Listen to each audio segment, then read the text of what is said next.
Hi everyone, it's Wednesday, I think the 12th or 13th of January, and I will be getting around to those review materials, the chronologies and so on. I will be getting around to those, but before that I did want to make a couple of comments on the paper you're reading about called Haak and Steek. That's this week's one of this week's readings. It's essentially showing you that hominids early on used some kinds of tools to survive. Now in this case it's a thorny branch that was used perhaps for self-defense, perhaps to drive animals away from kills, such that hominids could then get in and exploit those kills themselves. And that's a less well-known tool, of course, because the wood doesn't preserve over millions of years. That's a less well-known tool than, for example, an Oldowan, a stone tool from the Oldowan period. We'll get into all that later. These, of course, don't break down, they don't fall apart. And so we find many thousands and millions of stone tools. The point is, though, hominids probably would have used other items as well, aside from just stone. They would have used bone. Pieces of bone can be broken up, splintered. The splinters are sharp and can be used for all kinds of things. Wood would have been used and so on. The point is that all of this is what we call the decoupling of behavior from anatomy. And this is really critical. For hominids, look at a hominid and put the hominid on the African savanna. A hominid is a large bipedal primate, right? A primate that stands upright. And a hominid is essentially frail. We don't have sharp claws. We don't have big teeth that we can use to scare something away or even process our food very well, or at least not a lot of the food that early hominids liked to eat. The point is that at some point in hominid evolution, there was what we call the decoupling of behavior from anatomy. That is, hominids began to use tools like Haak and Steek, or pieces of bone or pieces of stone. They started to use those objects to do things that the body doesn't allow. That is, the behavior of the animal, the hominid, the behavior of that hominid becomes decoupled, or there's the potential from detaching from the anatomy, or what the anatomy allows.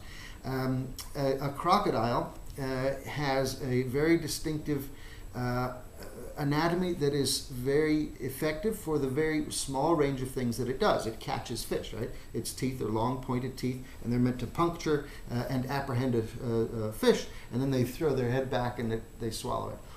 And they do that very well, of course. They've been doing it for hundreds of millions of years.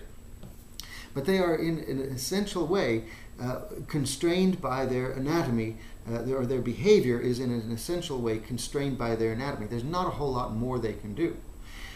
Whereas hominids, with this frail little body, we can make very sophisticated stone tools like this that allow our biology, or allow our behavior, to decouple from or detach from our biology.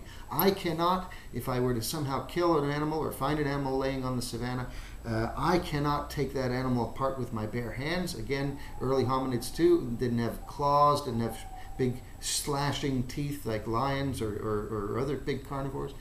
You can't process that animal. You can process that animal, though, if you make a tool, and that is the origins, essentially, or those are the origins of technology.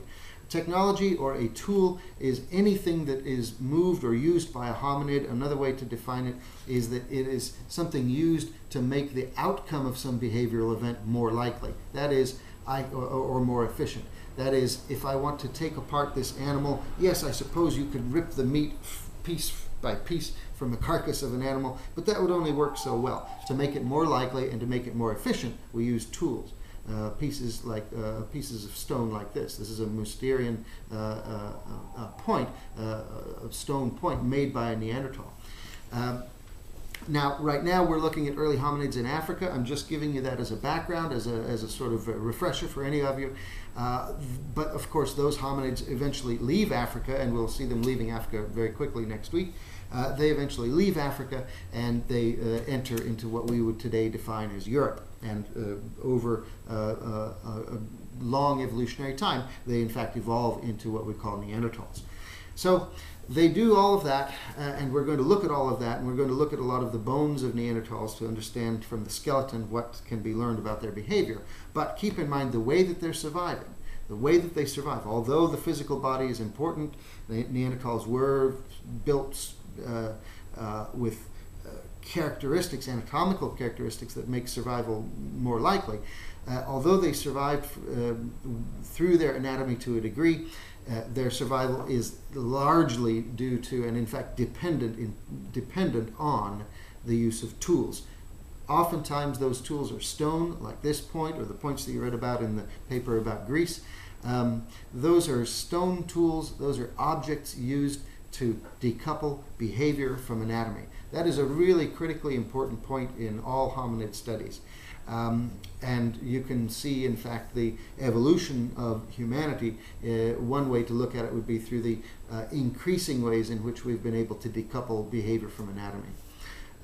For example, an extreme example of this is humans walking on the moon. We're now capable of putting a human being on the moon in an environment off of the planet in which the human evolved, and in a completely hostile environment with a suit that contains pressure, water, proper conditions, temperatures, and so on for them to survive. Or think of even scuba diving. If you go scuba diving, you can only do that. You can only spend so much time underwater with a tank of air, goggles, so that you can see, that kind of thing.